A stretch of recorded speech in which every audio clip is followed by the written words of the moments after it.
Buenas tardes. Seguimos con lo que había quedado pendiente en el video anterior. Me refiero al complejo de Edipo y las identificaciones. Parece importante darle una vuelta por Freud y por Lacan para poder también marcar algunas cuestiones fundamentales de lo que tiene que ver con el significante del nombre del padre y el significante fálico. Veremos qué resulta. En primer lugar, vamos a lo que dice Freud del complejo de Edipo, que es importante historizarlo porque en un comienzo Freud sostenía una posición del complejo de Edipo como biologicista, es decir, las primeras conceptualizaciones de Freud sobre el complejo de Edipo marcaban que un niño en una posición de amor hacia su madre intentaba identificarse con el padre a los fines de encontrar aquello que la madre deseaba en aquel hombre y poder armar su yo y su ideal del yo en torno a esta figura paterna. Y decía, bueno, que la niña hacía lo mismo en un sentido inverso, es decir, que siguiendo la posición o la norma heterosexual, iba a amar al padre e identificarse con la madre. Luego, Freud se da cuenta que esto no era así, esto no aparecía en la clínica, y lo que aparecía era que en todos sus pacientes había una posición bisexual. Incluso una de las tesis freudianas fundamentales es que todos nosotros que hablamos estamos en una posición bisexual, corriendo justamente el énfasis en esta forma de entender el complejo de Edipo y la reformula. La reformula en un texto llamado El yo y el ello, donde encuentra que ya no serán los padres los primeros objetos de amor, sino que será el yo propio, y luego se encontrará que hay en relación a estas figuras, padre y madre, una doble vertiente, es decir, se va a amar a ambos progenitores y se va a buscar identificarse a estos progenitores. ¿Qué es lo que pensaba Freud? Decía, bueno, desde esta hipótesis de una bisexualidad constitutiva, el niño y la niña van a amar a sus padres e identificarse con ambos para encontrar en la identificación con madre, el amor por padre, y en la identificación con padre, el amor por madre, ¿sí? Entonces, es lo que plantea Freud de cómo el niño entraba en el complejo de Edipo y luego lo resolvía cuando el fin del complejo de Edipo en Freud queda un poco carente, y lo resolvía ante una amenaza de castración que tenía que ver con la pérdida de los genitales o una posición pasivizante frente al padre. Bueno, transcurrieron los años, apareció Jacques Lacan y propone una vuelta diferente de el complejo de Edipo y las identificaciones, que tiene que ver con lo siguiente. Lacan introduce tres conceptos que va a ser importante sostenerlos. Va a trabajar el deseo de la madre, el nombre del padre y el significante del falo, ¿sí? ¿Qué es lo que construye Lacan con esto? Lo siguiente. Y ahí tenemos que volver a nuestro tan querido texto de introducción del narcisismo. Dice que En un primer momento, el niño o la niña se encuentra en un lugar, en una posición de ser el falo. ¿Qué quiere decir esto?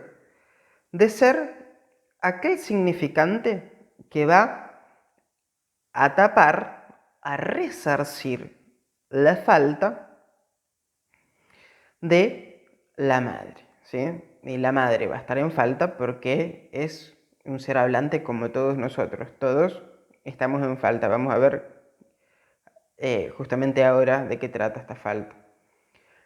Es decir, la falta de la madre quedaría resuelta con el significante fálico que ocupa el niño.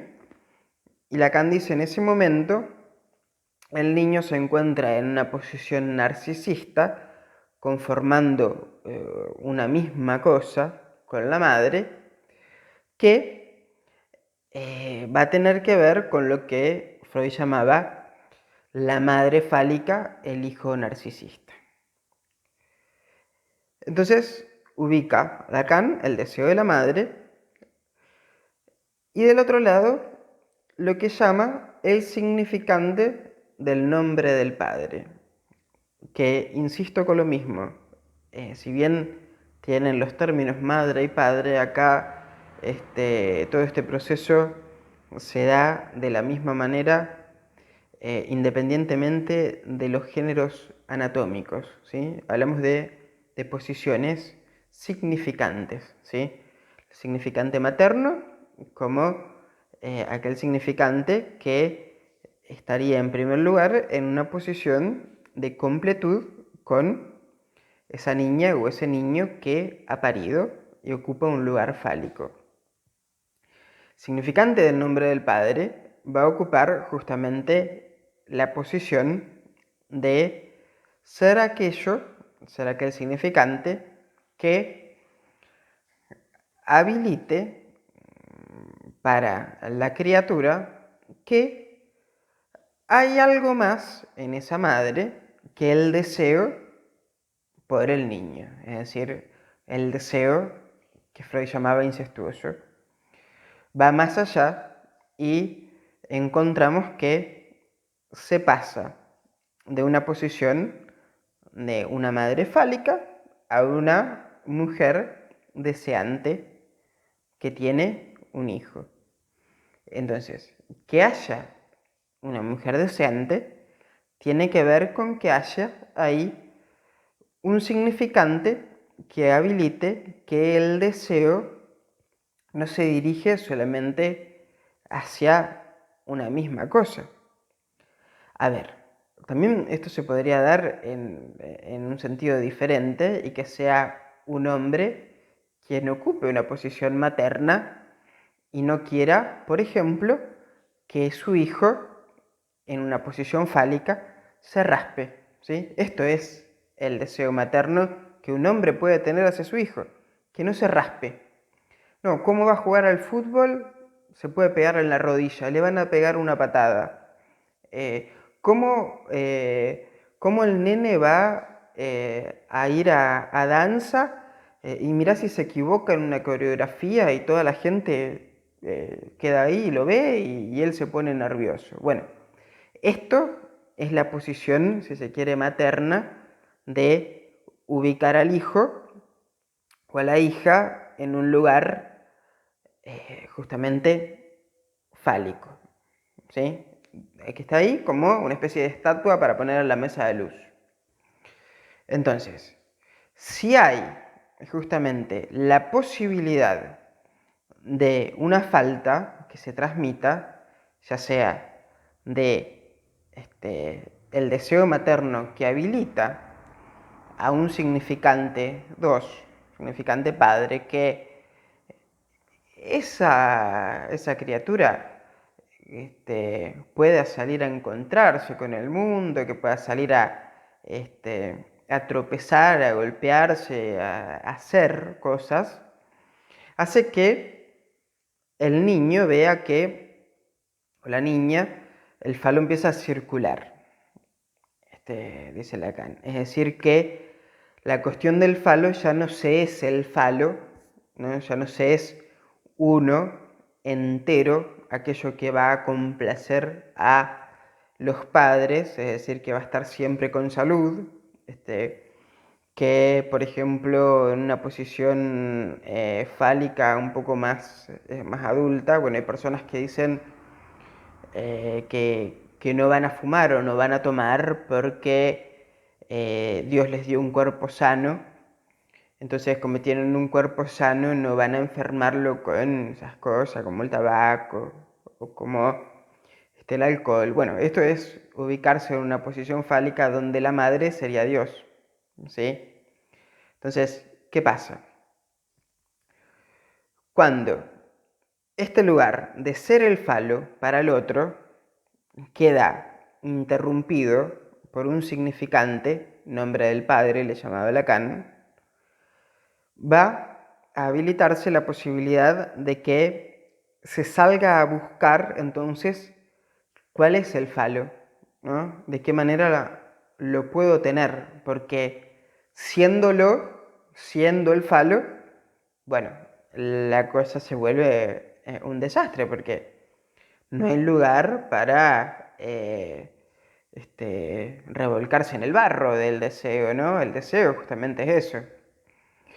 Entonces, se habilita la posibilidad de salir a buscar el falo, es decir, ¿de qué manera puedo tener el falo? ¿Y qué es el falo? Bueno, este concepto ha tenido una gran cantidad de confusiones a lo largo de los años, donde se lo ha confundido, entre otras cosas, con el pene, y no lo es. El falo es un significante de la falta. ¿Qué quiere decir un significante de la falta? Que es un significante que va a venir como segundo significante tras el nombre del Padre para habilitar el deseo. Es decir, el momento mítico en el cual uno pasa de ser aquello que supone que completa al otro, el otro con mayúscula, recorta un pedazo que Lacan le va a llamar el objeto A, recorta un pedazo y sale a la búsqueda de este recorte que se ha perdido inmediatamente. Entonces, vamos de vuelta desde el principio. Tenemos el deseo de la madre, un deseo que habla justamente de la imposibilidad del deseo, más bien se podría llamar de el goce de la madre, que se vuelve de repente un goce fálico, ¿no? Y goces fálicos hay por todos lados. Una persona que, a ver, no se anime a cantar por temor a desafinar, por más que por detrás haya un deseo de hacerlo, ¿sí? Entonces fíjense cómo la posición de un goce que sea fálico es la posibilidad, o más bien la imposibilidad de sostenerse siempre perfecto, ¿no? Sin ninguna falta. Tenemos esto. Significante el nombre del Padre como aquello que habilita a que sí hay una falta, es decir, a ver, que esa criatura no es lo único que se desean otras cosas también. Entonces, esto destraba la posibilidad del deseo, en el mejor de los casos, para que esa niña o ese niño busquen la posibilidad de tener el falo que justamente no son, porque los han desterrado de ahí. Quien no ha sido desterrado de la posesión de ser el falo es justamente el autista. Quien está en una posición autista está en una posición fálica, está en una posición donde no hay ninguna perturbación, ¿sí? Ni siquiera se habla, ni siquiera se sonríe. Entonces, ¿qué pasa? Cuando, dice Lacan, termina estos tres tiempos del Edipo y pasamos de ser el falo a tener el falo, con todos los accidentes que hay en el medio y todos los síntomas que se arman en torno a este movimiento, que son justamente los temas del análisis, es que una persona, bueno, sale a encontrarse con la historia, ¿sí? Porque lo que ha sucedido hasta ahí se podría pensar como una prehistoria. A ver, la historia está marcada como aquello que empieza a surgir desde que se escribe. Antes de la escritura, uno no sabe si eso existió o no existió. ¿Dónde está escrito? Bueno, a partir del fin del complejo de Edipo se sale justamente a historizar aquello que pasó antes, ¿no? Porque fíjense que la escritura en los seres humanos ha aparecido hace unos 20 o 30 mil años aproximadamente, pero nosotros existimos hace miles de años más y intentamos escribir aquello que pasó antes, ¿sí? Bueno, aquello que pasó en el Edipo es algo que intentamos escribir justamente tras la salida del Edipo. ¿Y de qué manera? Intentando reencontrarnos, siendo ya un sujeto en falta, Lacan lo explica como un S barrado, un sujeto en falta que va a la búsqueda de aquel objeto perdido que no es un objeto particular, sino que es lo que ocupa o manifiesta que se ha perdido algo, e intentamos relacionarnos con eso que creemos que se ha perdido a través del fantasma. Y es por eso que Lacan configura esta fórmula, espero que se vea, donde sujeto barrado, Losange a la fórmula de el fantasma, y es lo que habilita justamente a la relación de un sujeto con los objetos ya no narcisistas. Así que bueno, este video se ha hecho un poco más largo, espero que bueno, que se haya entendido, y cualquier cosa me pueden escribir. Saludos.